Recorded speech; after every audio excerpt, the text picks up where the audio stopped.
T20 ವಿಶ್ವಕಪ್ ತಯಾರಿಯಲ್ಲಿರುವಂಥ ಭಾರತ ತಂಡ ನಿನ್ನೆ 4ನೇ ಟಿ20 ಪಂದ್ಯವನ್ನು ಆಡಿತು. IDFC first bank series.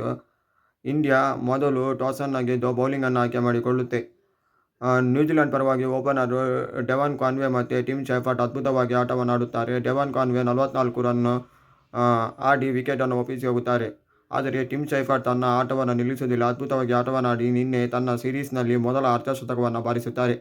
ಅದಾದಮೇಲೆ ಬಂದಂಥ ರಚಿನ್ ರವೀಂದ್ರ, ಗ್ಲೆನ್ ಫಿಲಿಪ್ಸ್ ಬೇಗ ಔಟಾಗಿ ಹೋದರೆ ಕಡೆಯಲ್ಲಿ ಬಂದಂಥ ಡ್ಯಾರಲ್ ಮಿಚೆಲ್ ಅದ್ಭುತವಾಗಿ ಆಟವನ್ನು ಆಡುತ್ತಾರೆ. ನಿನ್ನೆ ಕ್ಯಾಪ್ಟನ್ ಶಾಂತನರ್ ಕೂಡ ಬೇಗ ಪೆವಿಲಿಯನ್ ಆಚೆಗೆ ಹೋದರು.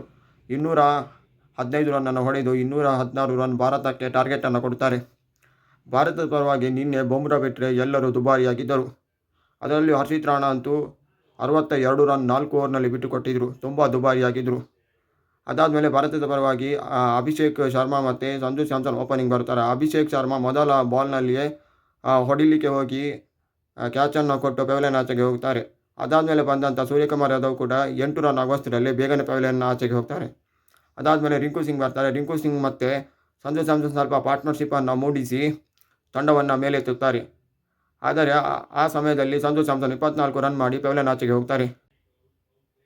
ಹಾರ್ದಿಕ್ ಪಾಂಡ್ಯನು ಕೂಡ ಬಂದಷ್ಟೇ ಬೇಗದಲ್ಲಿ ಪೆವಿಲಿಯನ್ ಆಚೆಗೆ ಹೋಗ್ತಾರೆ. ಅದಾದಮೇಲೆ ಬಂದಂಥ ಶಿವಮ್ ದುಬೆ ಎಂಥ ಆಟ, ಅದ್ಭುತವಾಗಿ ತನ್ನ ಆಟವನ್ನು ಮೂಡಿಸುತ್ತಾರೆ. ಶಿವಮ್ ದುಬೆ ಮತ್ತು ರಿಂಕು ಸಿಂಗ್ ಸ್ವಲ್ಪ ಪಾರ್ಟ್ನರ್ಶಿಪ್ ಮಾಡುತ್ತಾರೆ. ಅದಾದಮೇಲೆ ರಿಂಕು ಸಿಂಗ್ ಪೆವಿಲಿಯನ್ ಆಚೆಗೆ ಹೋಗ್ತಾರೆ. ರಿಂಕು ಸಿಂಗ್ ಆದಮೇಲೆ ಹರ್ಷಿತ್ ರಾಣಾ ಬರುತ್ತಾರೆ. ಅವರೊಟ್ಟಿಗೆ ಒಳ್ಳೆ ಪಾರ್ಟ್ನರ್ಶಿಪ್ಪನ್ನು ಬೆಳೆಸುತ್ತಾರೆ. ಅದ್ಭುತವಾಗಿ ತನ್ನ ಆಟವನ್ನು ಆಡಿ ಮೂಡಿಸಿದರು.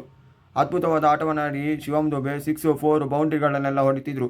ಅದಾದಮೇಲೆ ಶಿವಮ್ ದುಬೆ ಔಟ್ ಆಗ್ತಿದ್ದಂತೆ ಇಂಡಿಯಾ ಟೀಮ್ ಭರವಸೆ ಇರಲಿಲ್ಲ, ತಂಡ ಸೋಲುತ್ತೆ ಅಂತ ಅಂದ್ಕೊಂಡಿದ್ರು. 50 ರನ್ನಿನ ಸೋಲು ನಿನ್ನೆ ಭಾರತ ತಂಡ ಅನುಭವಿಸಿತು. Please like, subscribe and comment. ಹೆಚ್ಚೆಚ್ಚು ಸಬ್ಸ್ಕ್ರೈಬ್ ಮಾಡಿ.